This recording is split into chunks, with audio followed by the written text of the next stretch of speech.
And we appreciate you logging on to KBTX.com. Of course, we've been focusing on the race for the GOP nomination for Brazos County Judge all this week, and Duane Peters is with us. Thanks for coming on. Thanks, Steve. So let's talk a little bit about technology. Obviously, it's always changing, but there's always a price tag that's associated with it. Sure. How do we move the county forward as far as the technology aspect on any level, quite honestly, while having to balance the fact that, yeah, it does cost a little bit of money?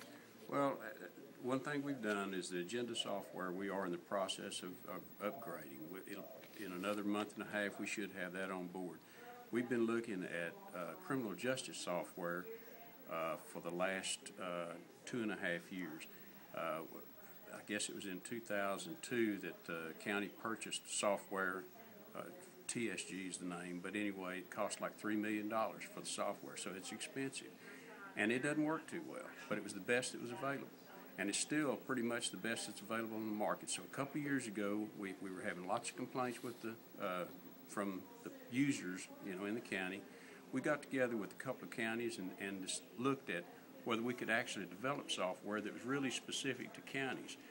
Now we've got actually Texas Association of Counties on board, and we've actually, the Texas Association of Counties, there's like 11 counties that have gone together, and we've hired a company who's looking at all the process, all the needs for our counties specifically, and they're putting that together right now. We should be through with that in another 6 months, and then once they've determined what the needs are, then we'll put out a bid to actually develop the software. It takes time to do all that kind of stuff. I mean, technology doesn't happen overnight, and we've got several counties now that are together, and it's going to spread the cost out, but we should come up with a program that's really going to work.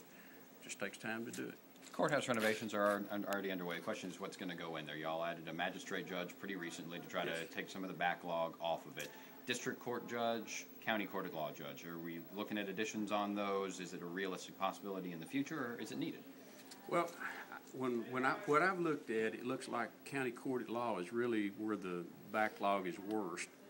So I think that's the first court we probably would take a look at. But I want to take we'll take a look at all the numbers and see really where the need is. But I think right now that's where the need's most needed. We've tried to put that off as far in the future as we could, because it costs lots of money to add a court, because you're not only adding courts, you're adding prosecutors, and the more people you put in jail, the cost of the jail. And we're trying to get this jail finished because we're sending those folks out of county right now. So. But I think there is going to be a need for a court.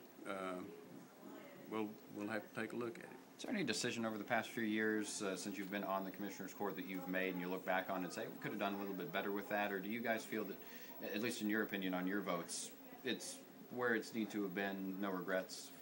I don't think of anything that really I regret doing. Somebody may point something out and I think, oh yeah, I forgot about that.